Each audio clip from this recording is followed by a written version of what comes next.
And we're very happy to have our colleague Bob Hall speak today, jointly with some work with Marianna Kudlyak. I don't know if she's here. She's coming. She may come. But She may come. it'll be on Zoom if she is. Well, we'll look for her up there. The title is The Active Role of the Natural Rate of Unemployment. I can't think of a better title. Oh, But- really? Go to it. Go for it, Bob. Entertain us. Okay, so Marianna and I have been pushing a line of research for about the last 4 years. I just mentioned it briefly. This one picture is kind of the starting point of it. And what this demonstrates, and this is from a published paper, it shows that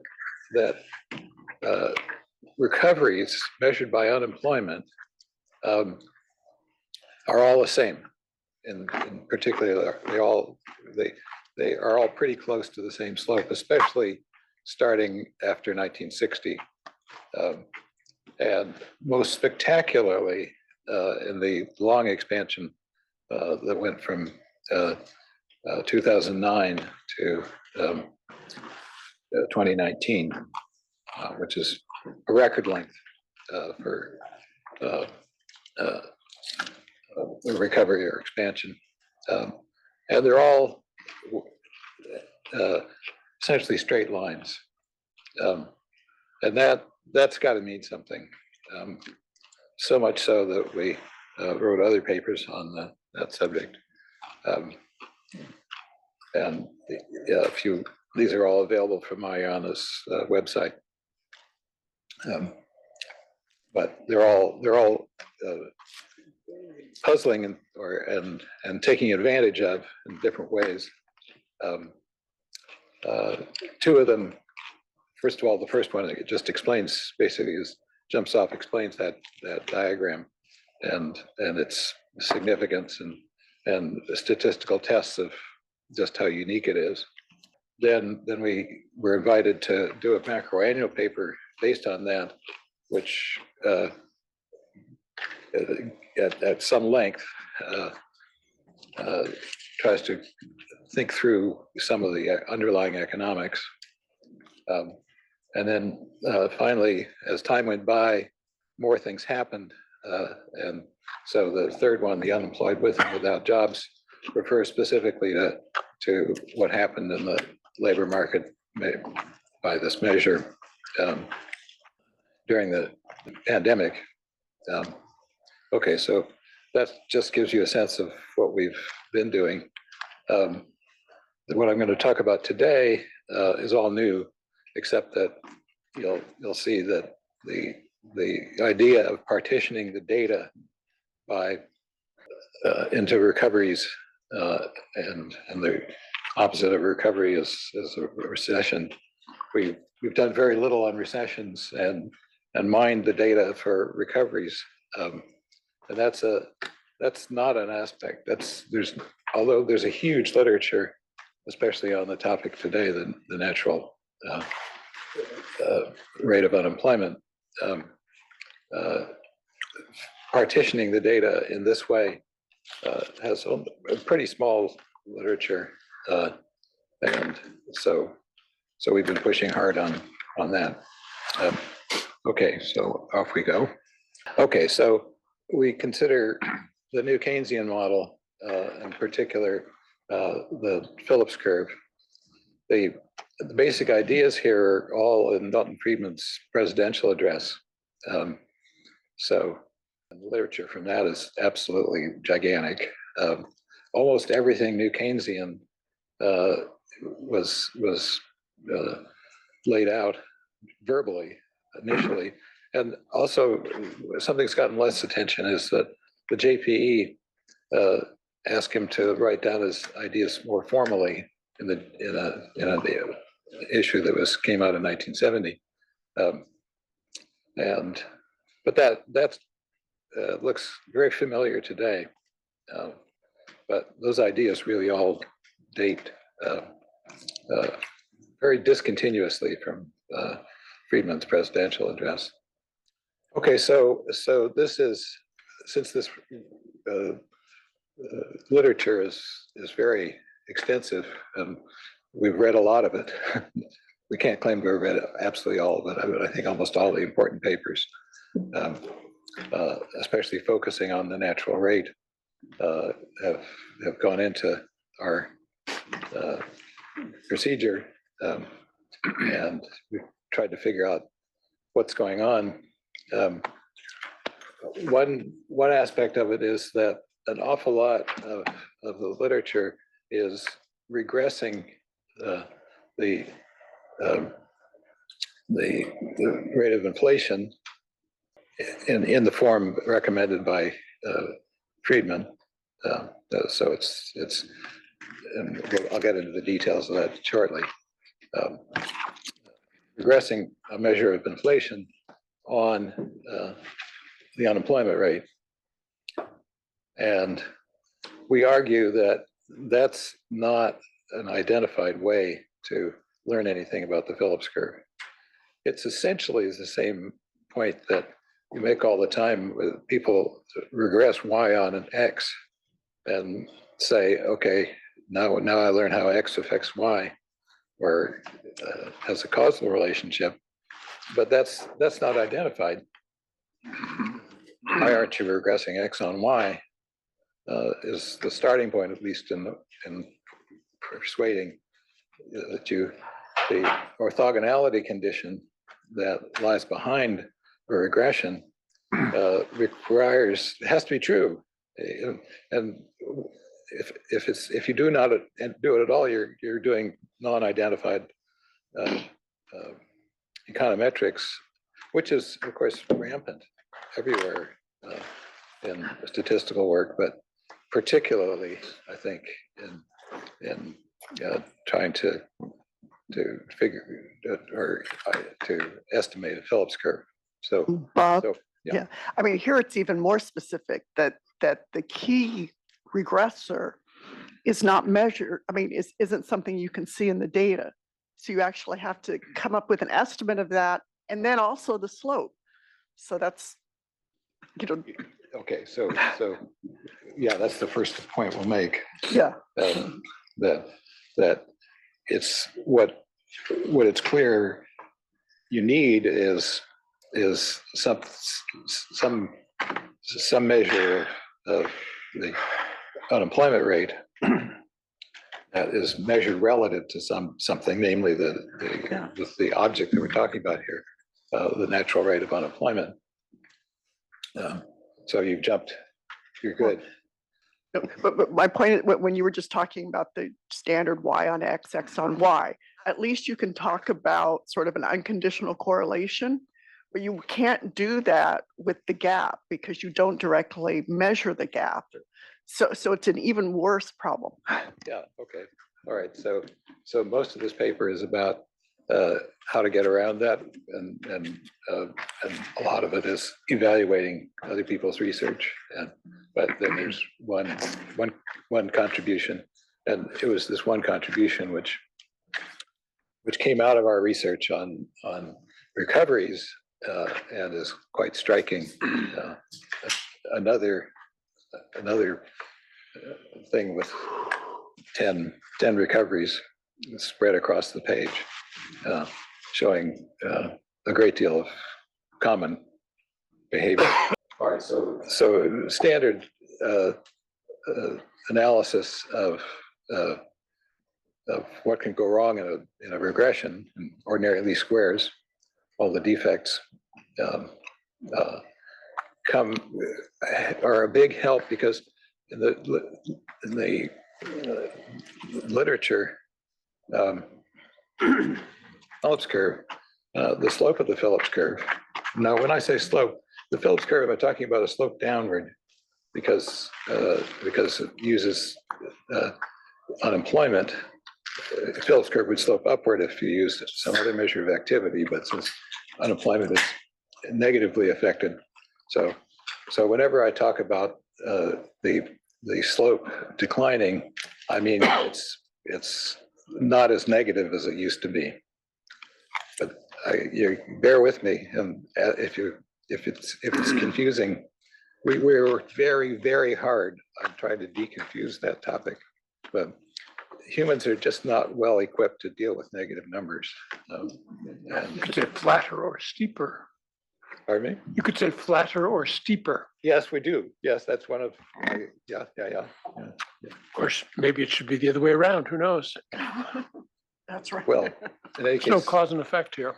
yeah, but many Phillips curves that were reliably negative when they were run just using recent data turn out to be completely flat.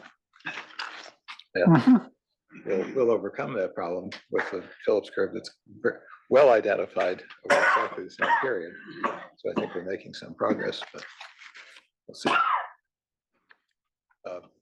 Okay, so we're gonna introduce a new, hitherto ignored opportunity, taking advantage primarily of the conditions of that existed from 2000 in the long recovery after the Great Recession. Okay, so why are we really interested in this? Why do we care about the slope of the Phillips curve? It's everything that separates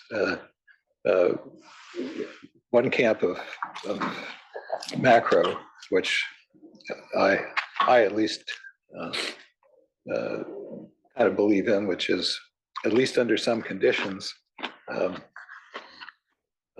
the economy can be described effectively in a real business cycle framework. So real only, as opposed to the impression that you get from modern work and the new Keynesian framework, where the Phillips curve has turned out to be flat, and people are taking that seriously.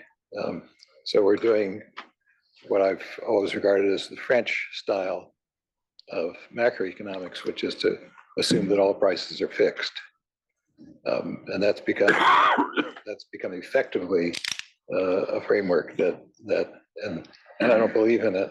I especially don't believe in it based on the experience of the last 2 years, when we've had a very large swing upwards in inflation, followed by an equal swing down,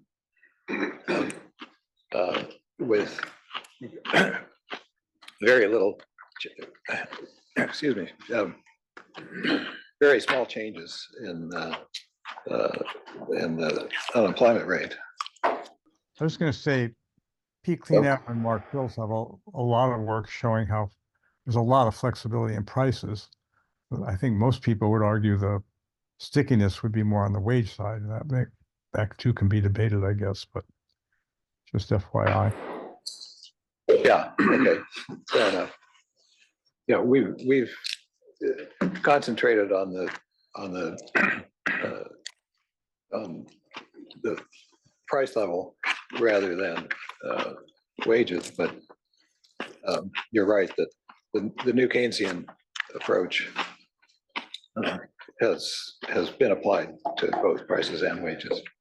Okay, so we would like to make progress, but the progress that we've made is not overwhelming, because it turns out that first of all, our new idea for achieving identification really only works for this long period.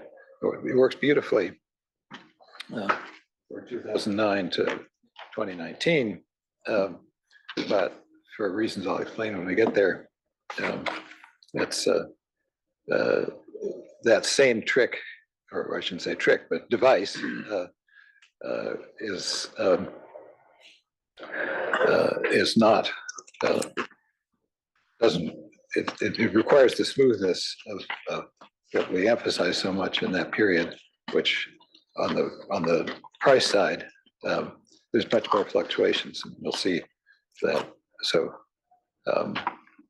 but I think we're making some progress. We can think through what the flat Phillips curve people what it takes to believe that, and it's not completely incredible, and it's not completely something that we can dispose of econometrically. But the sort of general idea that this research pushes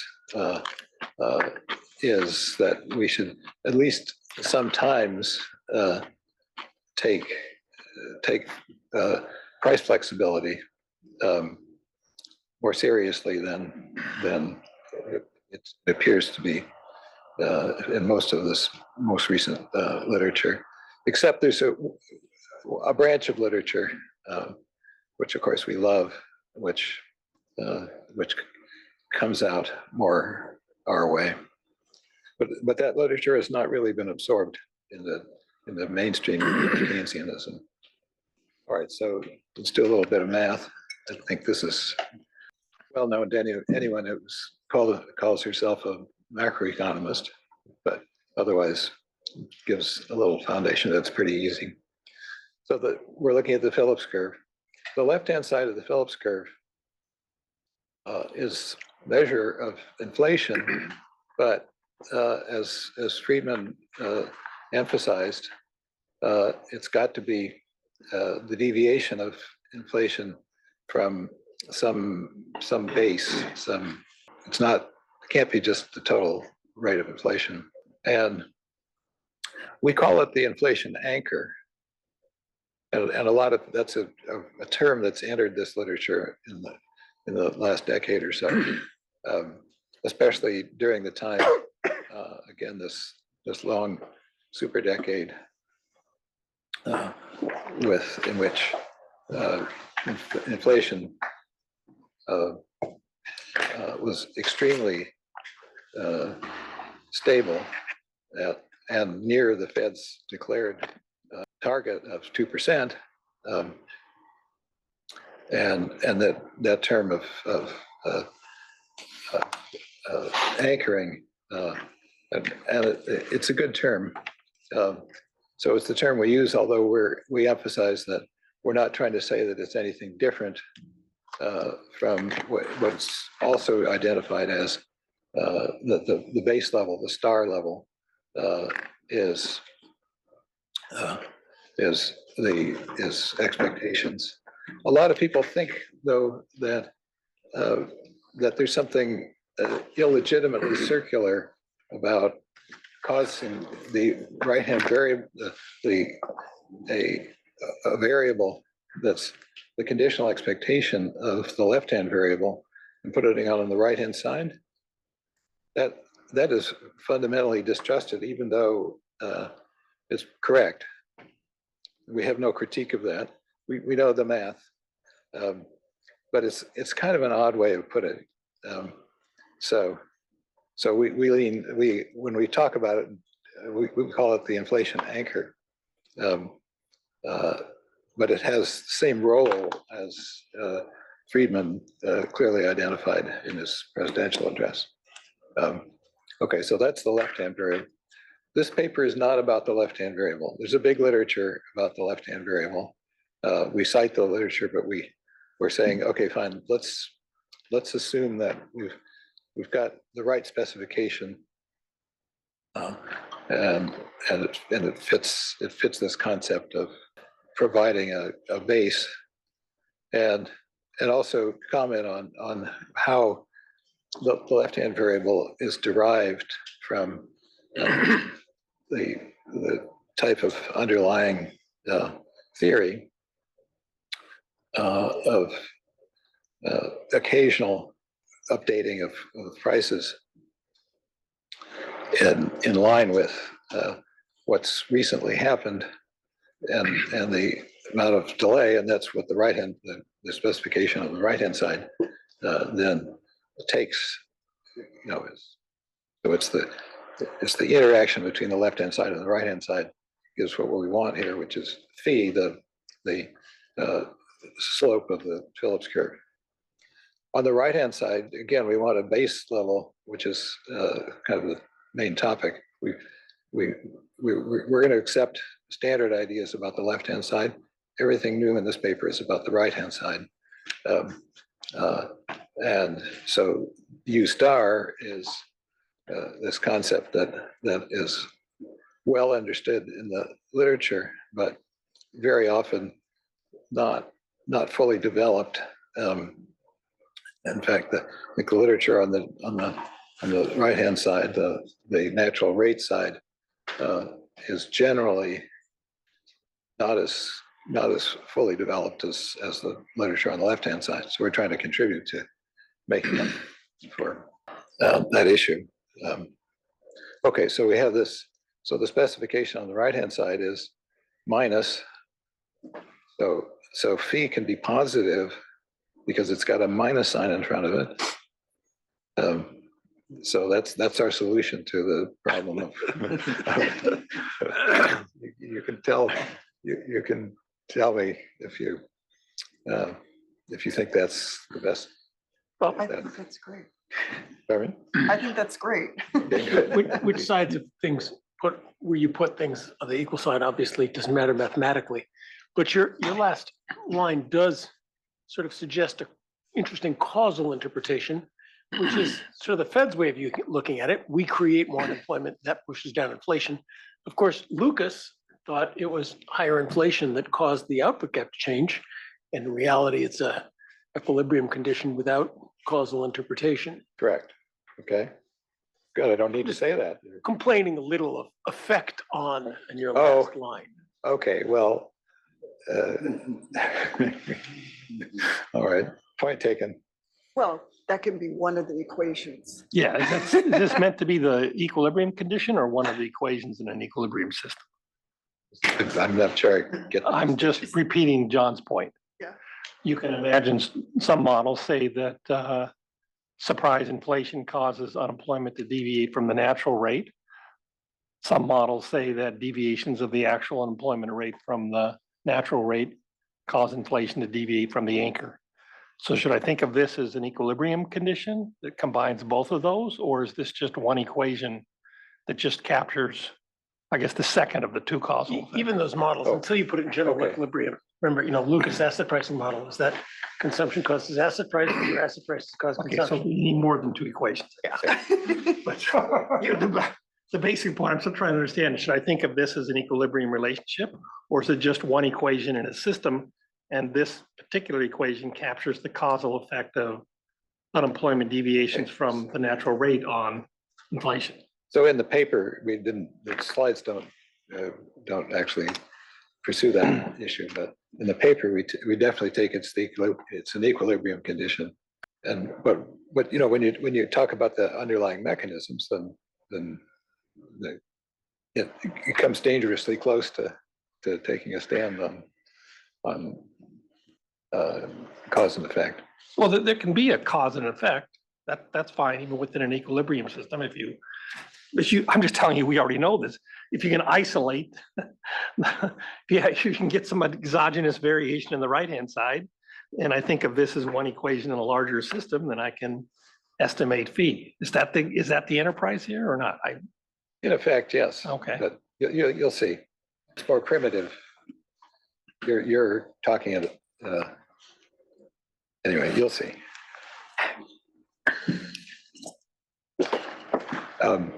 Okay, so that's an object that's we're gonna be dealing with for the rest of the talk.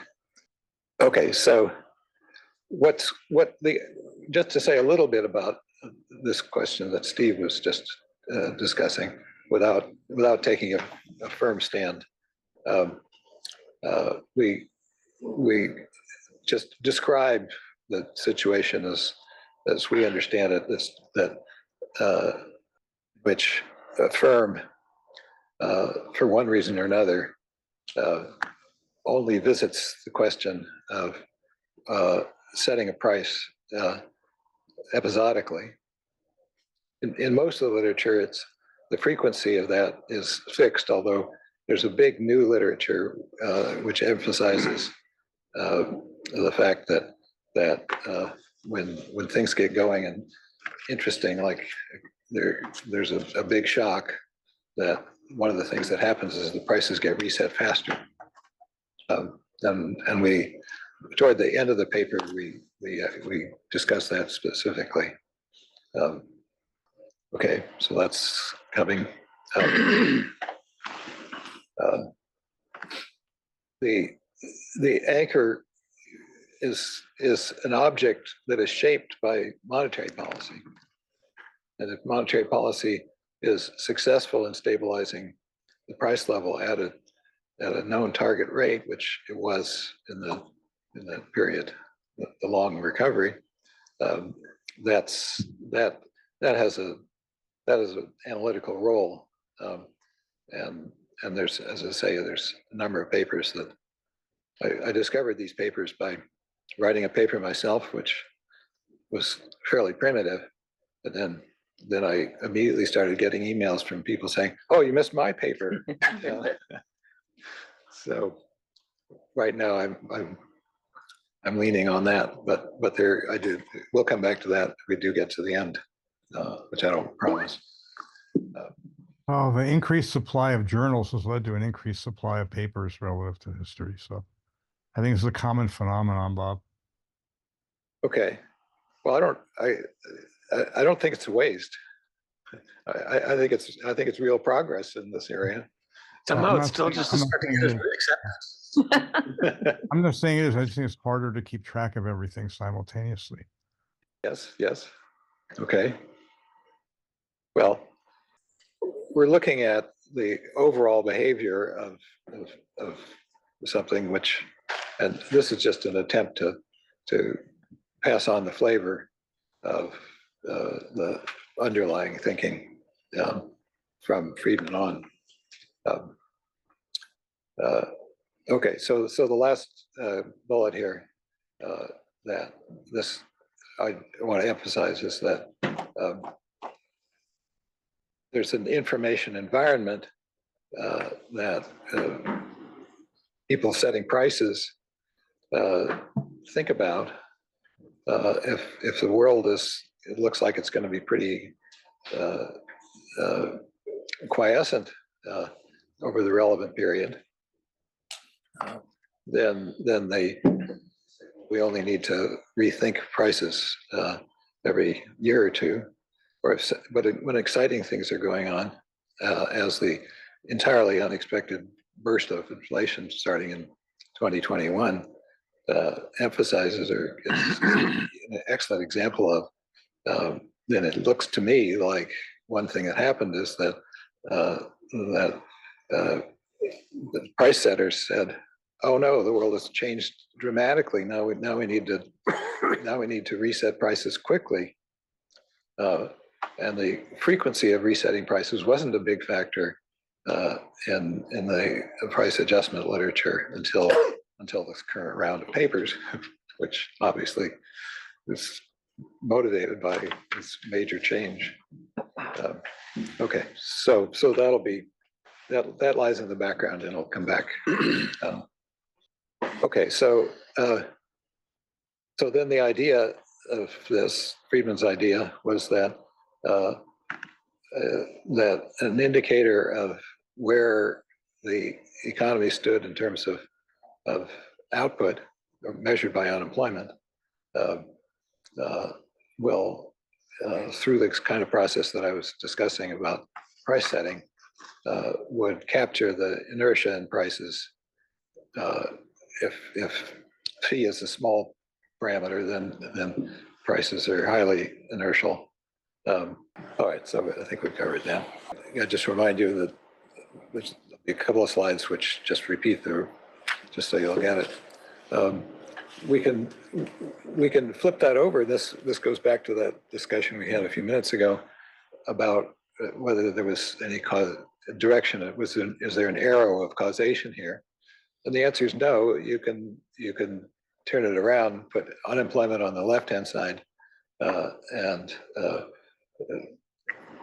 inflation on the right-hand side, and that's called the aggregate supply way of looking at the world. And it's just long division. It's nothing else, because these are equilibrium conditions, as Steve was talking about. That's important because Friedman made the point which I think to some extent has been forgotten, or at least it's in our work it's very emphasized, and here you can see it. And that is that if pi is equal to pi star, it's sort of, the economy has gotten pricing right, then U will be equal to U star. That's just a logical, persuasive equilibrium condition. That sort of tells you what UT is. Okay, so what happens if pi t is equal to pi star t? What's the value of UT? UT is equal to U star. Or flip it around, if you want to know what U star is, it's just equal to UT. And Friedman was quite emphatic on that. But the econometrics hasn't paid much attention to it. We propose if we can figure out whether pi t is equal to pi star t or not, so is inflation at the level that is characterized by pi star, the kind of the base level of inflation. So nothing special is happening to inflation, then nothing special is happening to unemployment. Well, you can just read it unemployment then. So U star, the natural rate of unemployment, is just the observed level of unemployment. And that's just set pi t equal to pi star. It doesn't matter what phi is. And it's the glory of it. You don't need to know phi, but of course it also means that you can't use your knowledge of phi to adjust. So you can only do this when, that's the reason the pi t is, or phi is irrelevant as long as it's not zero. And that's, we'll come back to that, but obviously there's a major problem with this argument if phi t is zero or near zero, and we have to put some noise into the process, which we will do later to make that point clear. Bob, so once you say the word econometric, people commonly put additional shocks in the top one. Oh, sure. Marginal cost shocks and supply shocks and greed shocks and all the rest of it. But do you want to fold those into the pi star and the U, or do you want to, or are we coming to additional shocks and thinking about what they're orthogonal to or not? Okay, there's just a brief discussion of that in the paper. It doesn't. So if you put other things in the Phillips curve, which of course, if phi is not part of the story, so we'll go back to the Phillips curve, then you need other variables to explain why inflation is changing, and then there's a big literature on things like markups of supply chain economics has come to life too, and that's all. You can just add, put a plus and whatever things like that you want as part of the Phillips curve. Well, sometimes yes, sometimes no. I mean, the way it usually runs through is that the marginal cost is in the end proportional to the labor supply. So maybe there shouldn't be additional shocks, or maybe it's a new star. Sure. I'm just curious how.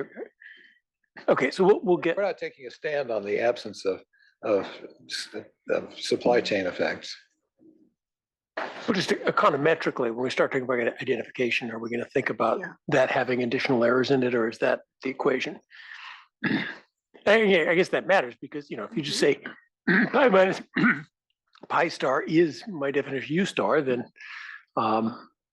whether there's other shocks or not is a measure. Oh, sure. Oh, yeah. When you can speak up. Okay, I will hold my peace. When I show you the magic diagram, which is coming up soon, then you can raise that issue, which is quite relevant. All right, so we've covered all this. Phi has this very central role in macro, so there is an appropriately large literature on it. Okay, so now we observe that two of the Phillips curve's variables are observable. That's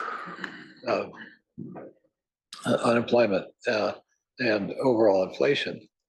But the natural unemployment rate, the inflation anchor, and the slope of the Phillips curve are theoretical constructs that are objects that are become available through theory in a kind of a standard model building way, but we don't have data for them.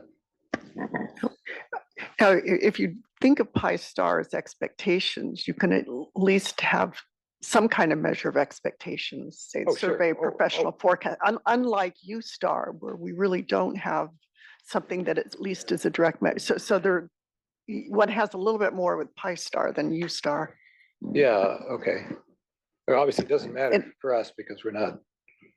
I mean, I'll have to see, but one thing people have found is when you put direct measures of expectations into a lot of these models that are estimated, things can really change.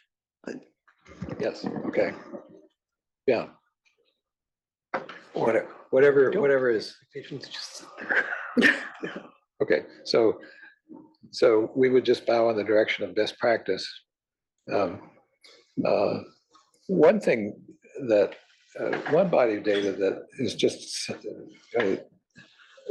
tremendously overlooked is the Cleveland Fed's digest of relevant swaps for, but nobody ever, I don't, and that's where I would go if I were pursuing this, but anyway.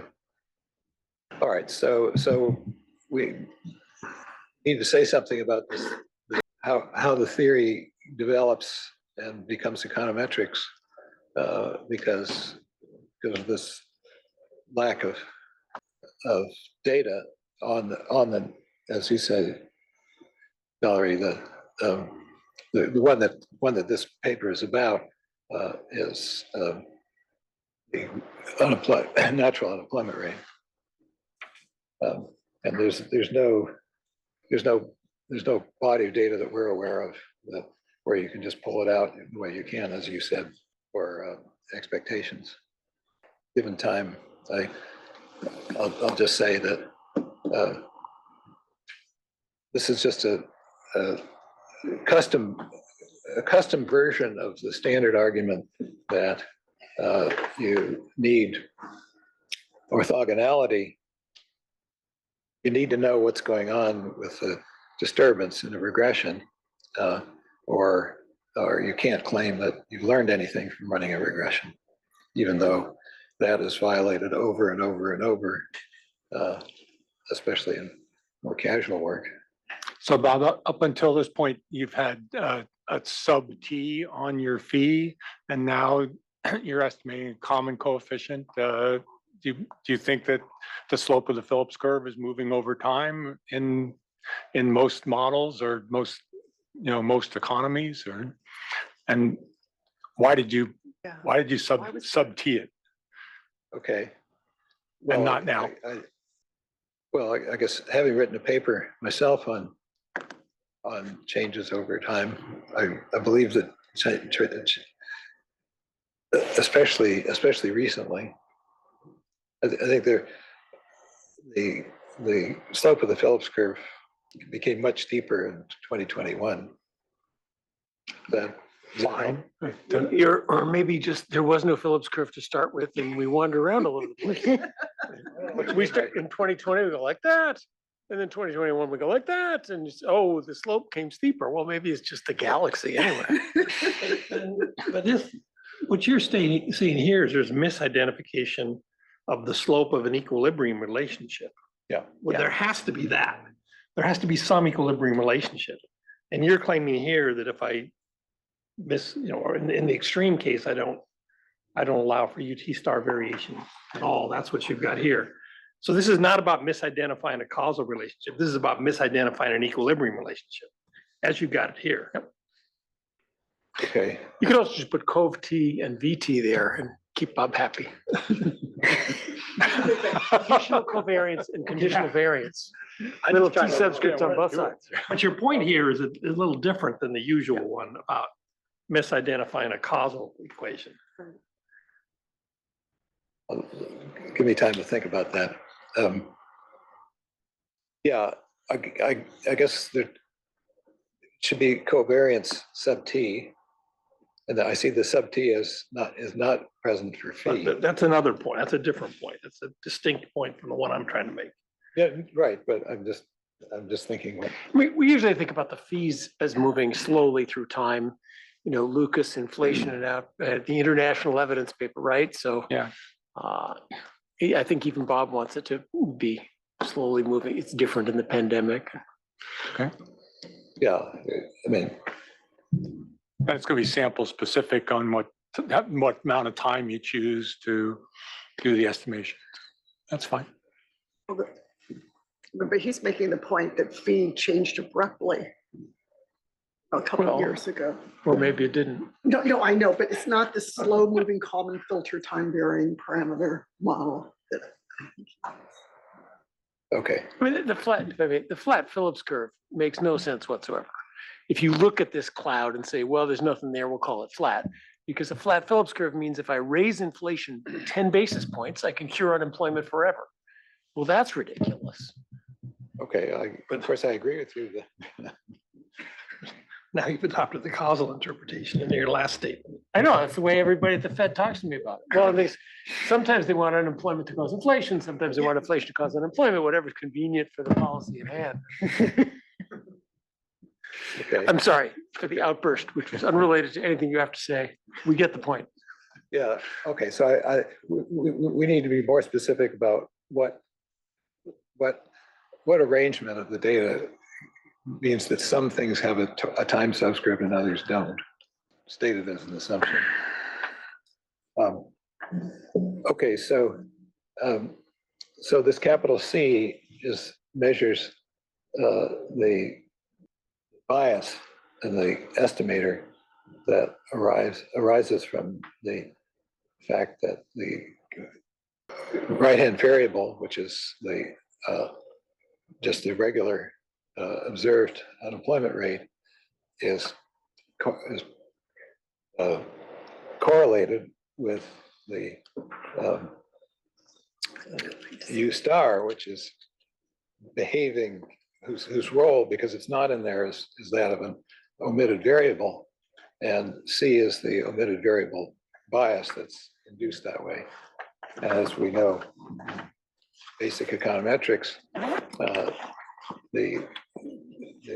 that bias could be zero, or needs to be known, I guess. The relationship, the excluded variable relationship, it's just this phi hat, which is the estimator, the biased estimator, which under most conditions would appear to me that it's going to, so the notation invites you to conclude that the bias will be downward, so that we argue that excluded variable downward bias is a likely cause of the decline in measures of phi that's occurred in the general literature on this. There's sort of a Phillips curve slope emergency, and the Phillips curve slope started coming back at essentially zero, and we argue that that's perfectly possible from the fact that they didn't pay any attention to identification. And you need a solution that thinks seriously about identification and not just make the self-serving assumption, for example, that their correlation is zero and there is no excluded variable bias. Okay, so the idea is to achieve identification by taking seriously this idea that at least in some cases there's an identified this further condition that if pi is equal to pi star, so that the zero part, all that part of the Phillips curve zeroes out, then you should observe the observed U is is equal to the. All right, so you can't dodge this. The burden is absolutely upon you if you're running ordinary least squares or any other estimator that it satisfies the relevant identification conditions. Okay, so we're gonna pursue that, and now we're gonna read Friedman and interpret his remarks in this form, which I showed you before, and then say we know we've inferred that pi was equal to pi star from in that long recovery from 2009 to 2019, and so we can just tell you, we can give you a whole long monthly log of what the natural rate was, because we know this condition, and we know employment.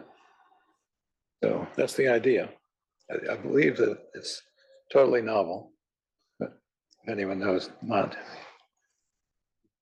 done a lot of work on the literature. So okay, so when inflation equals the anchored rate, the actual unemployment rate equals the natural rate of unemployment. So Bob, here's where your antagonist would bring up shocks. Okay, you already did before. Some later slide. Okay. Yeah. Should be minus, not plus, right? And minus pi star? Oh, Takes is an there a sign there? international economist to notice the signs are I wrong. know. The rest of us, P star, screw it. Sorry. You're just inverting what you Exactly. had before. Appreciation, depreciation is the king, the ratio. So it's a minus sign instead of a plus sign on the pi minus pi star. And it's just saying the sign's wrong. But I guess it's because it's because U star, it's U minus U star. Okay, I see. I got it. I'm wrong. So it is correct or it isn't correct? It's correct. Oh, good, okay. Because I it's sweated it's over U it. star on the left-hand side, not U. It's surprisingly hard to get the signs right. Oh, this is good, because you're always. Sorry about that. Okay, so here we go. And this notion that the one thing that breaks down is the fact that phi is in the denominator of that expression, and if phi is 0, we're out of luck.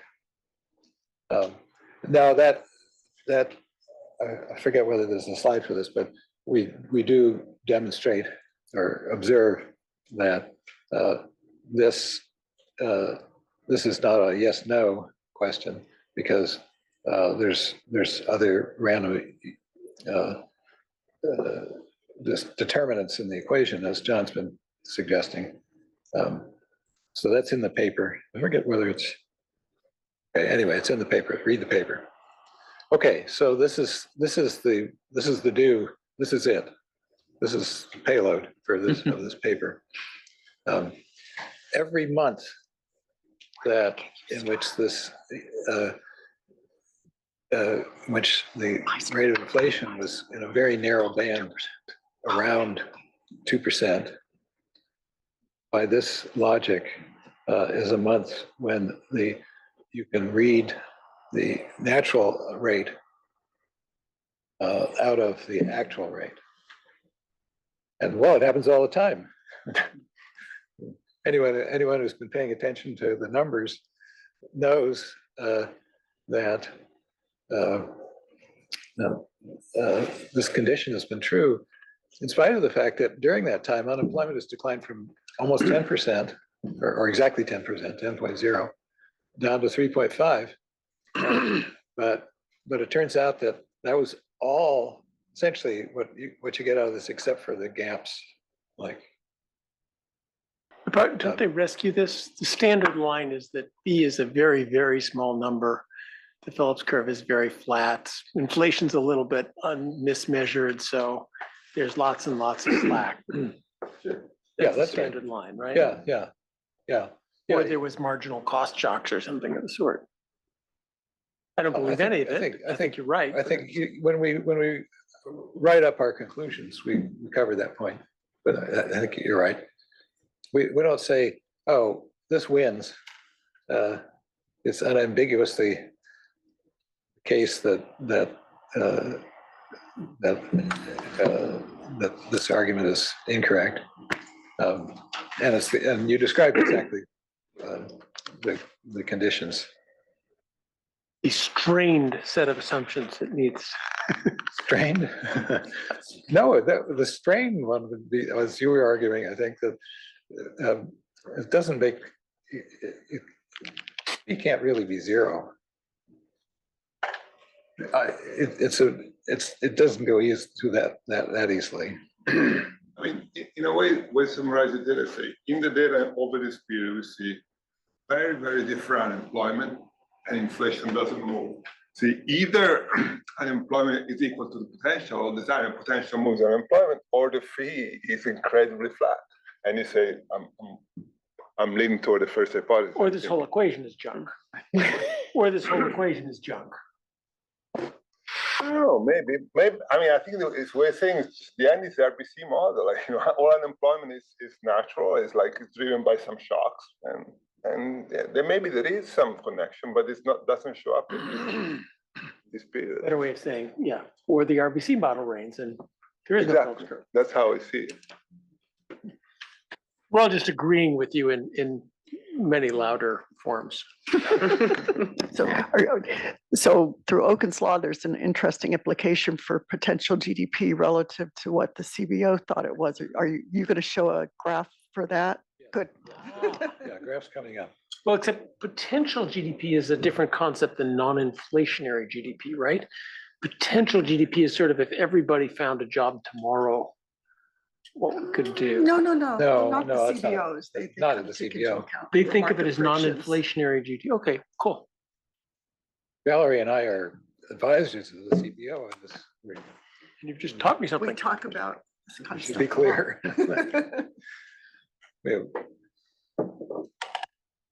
I showed this at the last CBO meeting. You were there, right? I showed this, but I didn't have enough time to. Actually, do you also have a graph of that during the 90s, which also had some interesting Yes. aspects? Yeah. Yeah. Okay. So, okay. Well, what have people done? An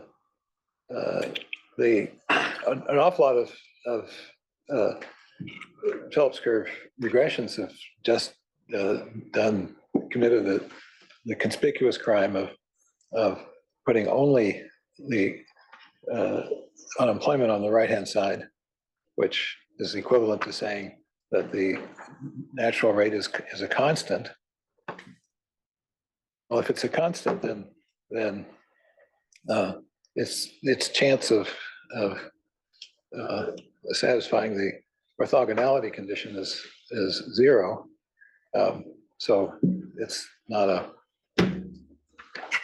make a lot of sense. And that's the problem with so much casual econometrics of failing to recognize that you got to take the orthogonality condition or whatever it is seriously.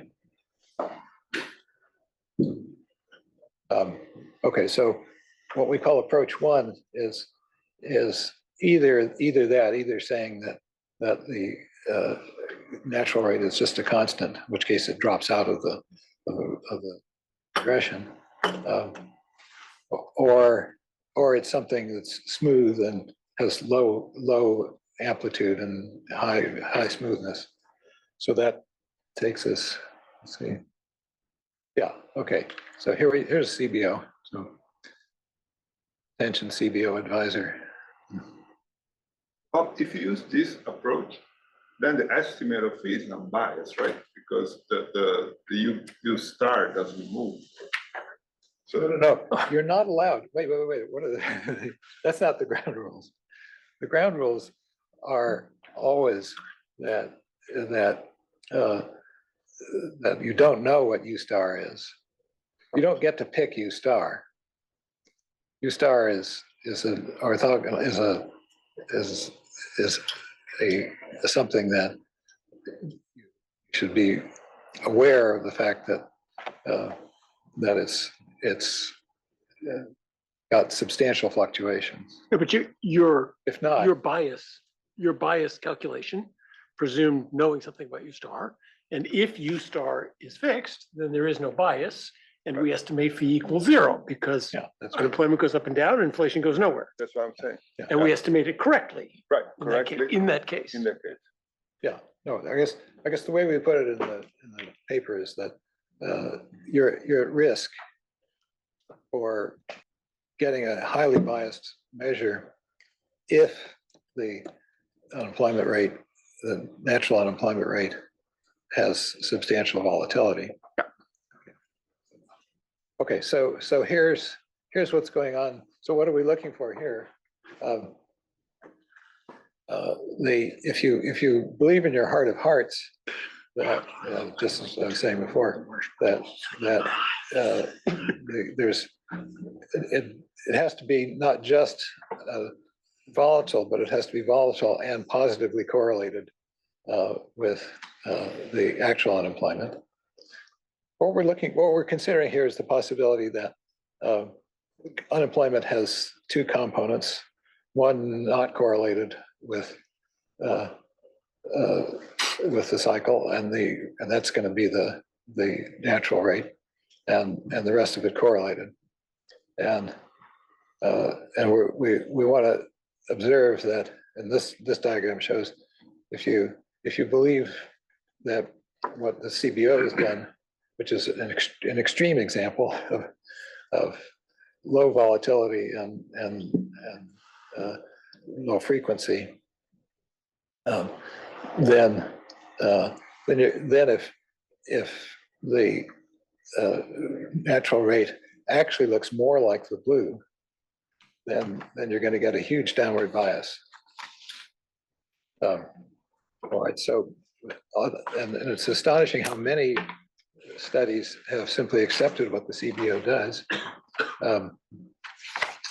but without any commentary on what the dangers of calling that the natural rate. There's also a more recent literature, but now a pretty substantial literature that in which there's some kind of statistical model which contemplates volatility, arguably at least has done taken some precautions to allow, so a specification that allows the disturbance, which is the natural unemployment rate, interpreted as the natural unemployment rate, allows that to be positively correlated with total unemployment. And well, it turns out that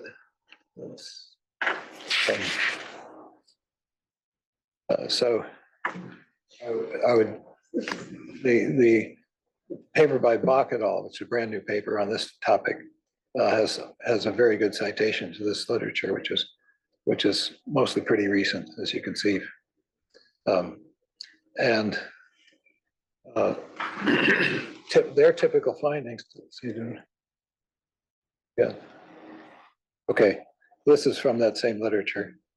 You see, now we're flipping just to the other side, where the natural rate is turning out to be tracking the unemployment closely.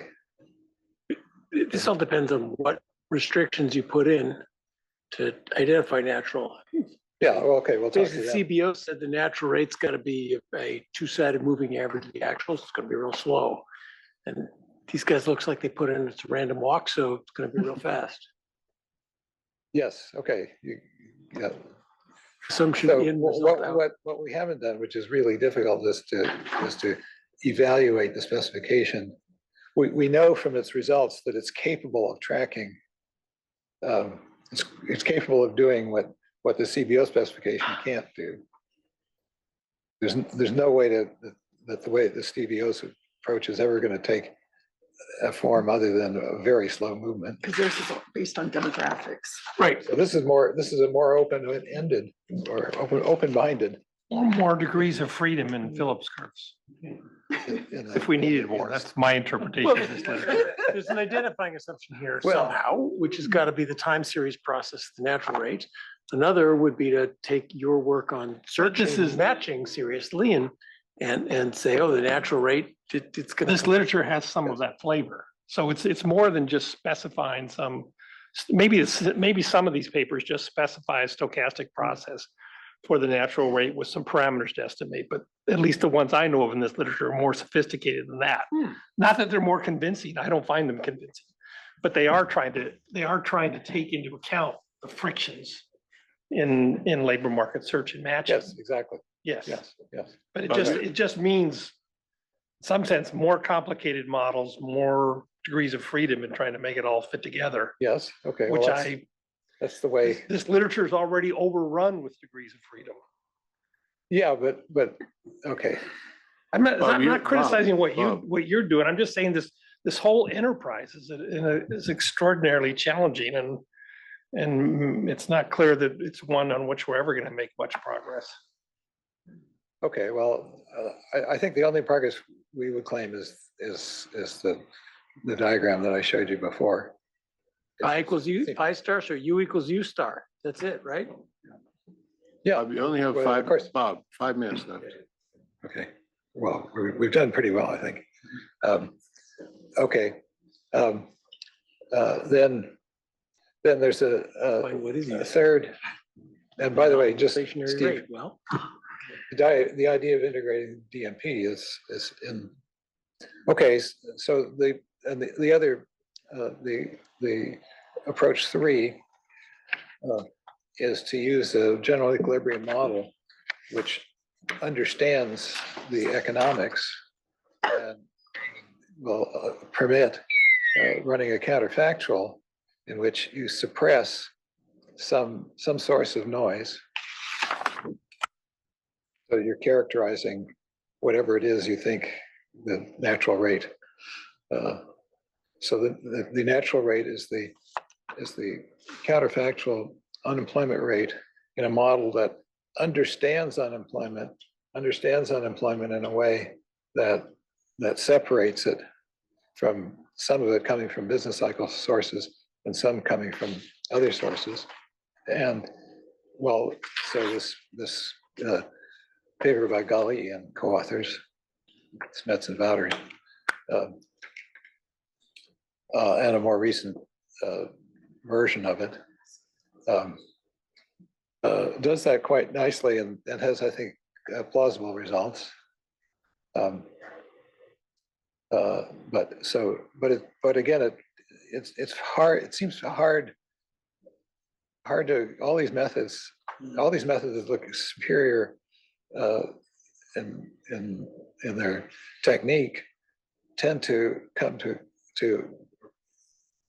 results of which the natural rate steals almost all the volatility.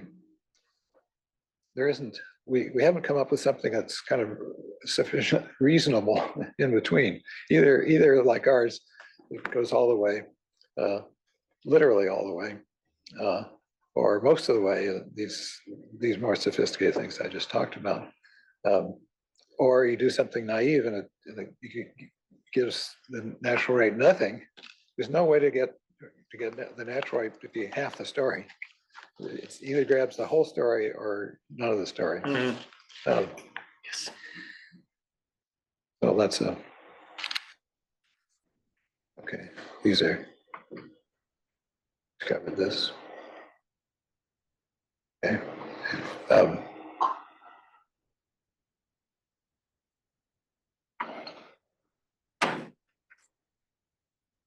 Okay, so these are just wrap up. We're pretty much on schedule. So is the sticky view, which is pretty much right now, macro, the kind of macro that the Fed consumes, let's say, is very stuck on the notion that there's nothing to supply and demand. Supply and demand doesn't help you understand macro at all, because when you put a price in called fee, kind of a basic price, it just doesn't do its job. So it's what I call French macro. And okay, so that's one way to go. But just so sticky prices and sticky inflation are two very different things, something that I've only realized. in the Okay, last now couple we months. cover that. Do you mean sticky inflation here or sticky prices? Okay, the paper stakes out a position that there's, with discrete time, there's no distinction. Now, I've just heard you lecture on this very topic, right? Yes, that's why I finally am aware that there's a huge difference of the two things. Yes, But in discrete time even, is there momentum to inflation is another way of putting it. Or is there momentum to prices? And that those are two very, so even in discrete time models, standard New Keynesian models have no inflation momentum. The Fed seems to believe in a lot of inflation momentum, you know, that 747 is coming down, we got to have a smooth landing. Bob, you have to sum up. Oh, I'm sorry. Yeah. And I have to He's shut up. like, he's got 2 minutes left. Take your 2 minutes, Bob, okay, let's, and ignore let that. me just, the question is, can I covered all these things? So the pandemic, do I have a picture for the pandemic? Okay, well, I think that the main thing, the way the pandemic gets in here is that it was the source of just a huge amount of expansion of uncertainty, and arguably as a first order effect, making fee larger. Relative price changes make fee larger. I get the point. That's a good point. All right, so that's it.